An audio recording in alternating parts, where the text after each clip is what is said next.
The metaverse is this whole new way of doing business. There are so many things to learn and do to prepare for this new way of going about our lives.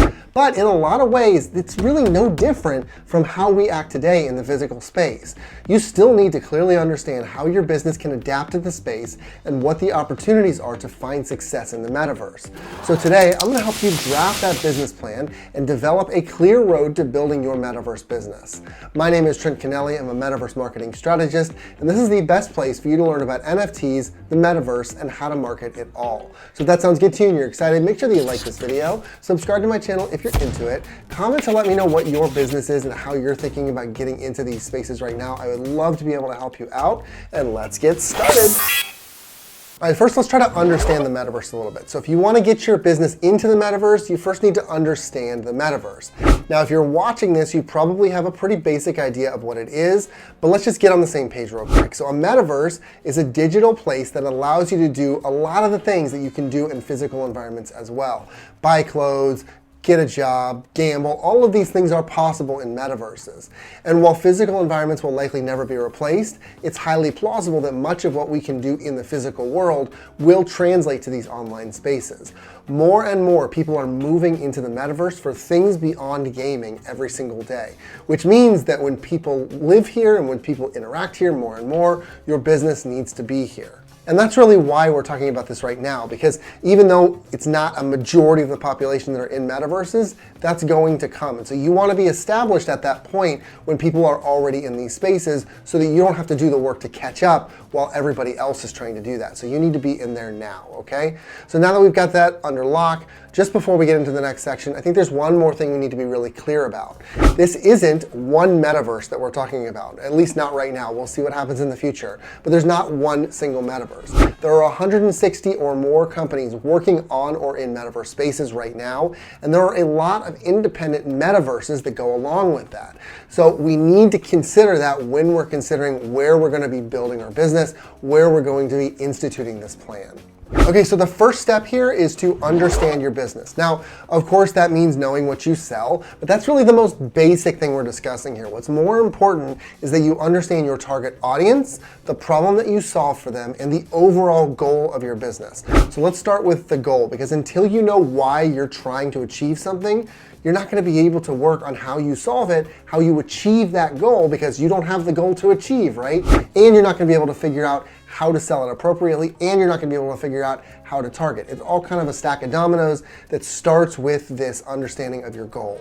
Now, this goal does not have to be complicated. It can be as vague as making people happier or making fashion more accessible, etc. And this is really important because having that goal in mind helps you get to the second part. It helps you fine-tune what problem you solve. So the problem you solve is asking the question, what do you do for people? How are you making people happier? How are you making fashion more accessible? Maybe you're providing judgment-free spaces that let people be their full selves. That would make them happier. Or it could be that you're bringing high fashion to people wherever they are. That's going to make it more accessible, right? So the goal, in many ways, is the product or service. These two kind of go together. But it's also what you're ultimately trying to do with that product or service. So you put that goal together with that problem that you solve, and that's going to help you have a clear vision for your business beyond just I sell products. Finally, once you understand the goal and the problem that you solve, you should have a pretty good idea of your target. You can probably pretty easily determine the demographics, like the age range and the education and the geographic levels, etc. That's important. That's really good stuff. But let's remember that we already have a super niche. We're already much more niched than we are if we're just trying to figure out that stuff in a physical environment, because all of these people are coming at you from the perspective of the metaverse. So by necessity, you're always going to go beyond that simple demographic information. You're probably going to be looking at, in addition to everything we just talked about, people who are digital natives who have adopted the metaverse and spend time there. So we're looking at first followers, that sort of stuff. So it's really important to have that information in mind as well. Now, that all said, I think it's really really important that we add one more layer here, and that is to understand which metaverse you're targeting. So as we mentioned, there are many metaverses out there right now, and it's probably going to be a number that grows over time, but different groups are in different metaverses right now. And yes, there is some crossover of people moving to 2 or 3 metaverses and using a bunch of them, but generally speaking, Roblox is going to have a younger audience than Decentraland is, for instance. So you need to do your research not only on the potential target group, but where they are as well. So now that you understand who we're marketing to, the next big question is what the opportunities are. Now, you already know what you're selling, so we're looking for those opportunities that allow you to add value to the prospective buyer here in the metaverse related to what you're selling. So on its most basic level, you're looking to connect your brand with these spaces in a way that speaks to them, right? And normally, at this point in a video, I would be talking to you about marketing channels. But the fact is that the metaverse is in itself a grouping of several potential marketing channels. Billboards, events, sponsorships, etc. Those are all different channels inside the metaverse umbrella. So the real question is this: what can I do inside my chosen metaverse to accelerate my brand? And remember, so much of what you can do in a physical environment can be translated into these digital spaces. But before you go just copy pasting your past campaigns, keep in mind that there are a few things that make this space subtly unique. First, there's no corporeal self. Everybody is digital. So functionally, that means that you need to remember that logging in, logging out, teleporting, and otherwise just zipping past your ad or event or whatever is easy, and it's going to happen a lot. So from this perspective, you should probably think about this channel as a numbers game, like kind of a Facebook ad or something like that, and that's going to help you a lot. It also helps to remember that the people coming to these events will very likely actually be sitting down in front of a screen. And if websites have taught us anything about that, it's that you need to be extremely engaging. That's what all of this is coming down to. How are you engaging the audience and drawing them into your brand through this space? Are you sponsoring an event, running events yourself, posting simple billboard ads, etc.? All of these are good opportunities that can really help your brand to stand out. So let's just quickly run through some top opportunities that are out there for most businesses in metaverses today, just to kind of get our heads around this here. So billboards is the first one. It's exactly what it sounds like. You put up a billboard in a high traffic area advertising your brand and the benefits of your business. You can check out this video for details on billboard marketing. Land rental. As a brand in a metaverse, you can own land and then you can rent it out to others. Now, this might not sound like a strong opportunity, but remember that you own the land and you can set the terms. You could, for instance, rent for a lower price, but the tenant must allow you to put ads up on the property. Or you could rent the land out to big companies looking to sponsor events in the metaverse to be marked as a contributing sponsor and that sort of stuff. Next is wearables. So you can sell or give away things that people can wear in these digital spaces that you created and that are branded to represent your company. So this is just like Polo Ralph Lauren having a shirt with that little logo on it, and it's something that's fashionable and that you can also brand so that people can see it, they can know it, they can react to it, okay? If you can make this interesting enough, people are gonna buy it for the fashion, and then boom, free advertising. Next is storefronts. So yes, most metaverses have a general marketplace that people have to click on to look at everything that's on offer, but there are also opportunities for retail spaces. So look at Sotheby's. They have a building that they auction NFTs in Decentraland.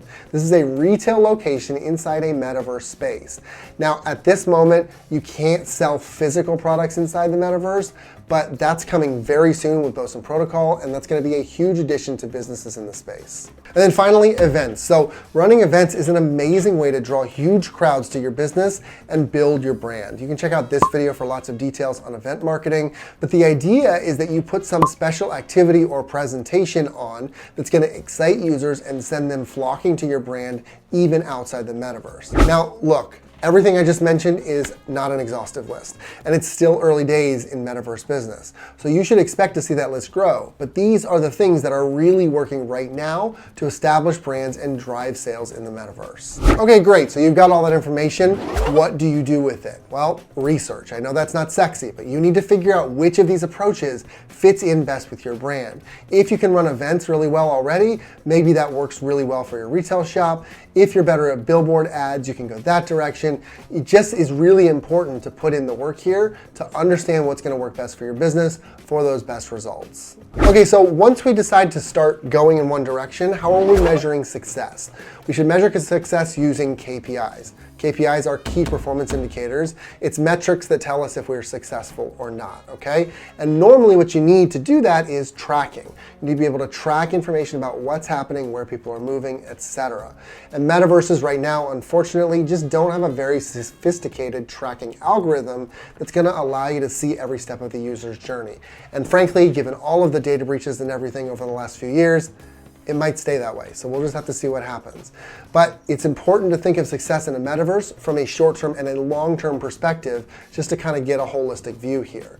Short-term should be fairly direct. You start advertising on the metaverse and you see more traffic to your site, more conversions, etc. So if you can say, I put this ad up and then immediately after that, I started to see more traffic, you can kind of make a correlation there. You can also use UTM codes to track this more clearly. So UTMs tell Google Analytics or whatever tracking software you're using things about where your website visitors came from. So if you've ever seen a link like this, it's telling you the source of the traffic, maybe like custom audience or something, the medium, social media, email, metaverse, etc., and the campaign. So that's whatever you uniquely identify for this text. So my metaverse ads 2022 for this specific billboard ad, okay? The benefit here is that you're providing this info in the link so your Google Analytics is going to know this information directly. You're basically telling Google Analytics what this is, and all the billboard or whatever can do is say, all right, this is the link they want us to click on, okay? This is going to advise your site for specific accounts that visited the site and allow you to save that information to retarget them via Facebook, and it's going to help you determine success more generally here. Long-term is a little more complicated because a long-term goal is by necessity one that doesn't have a lot of trackable aspects. Something like become an influencer in the field doesn't really mean much. So what you're generally focused on long-term are overall company growth metrics as a result of metaverse activity. So maybe your first year metaverse activity will give you 5 to 10% benefit. So maybe you're getting 5 to 10% more traffic, 5 to 10% more sales. And I'm only saying it would be 5 to 10% in the first year because it's a brand new area that people are flocking to, but it kind of seems like it would be zero for most people trying to establish themselves in this area.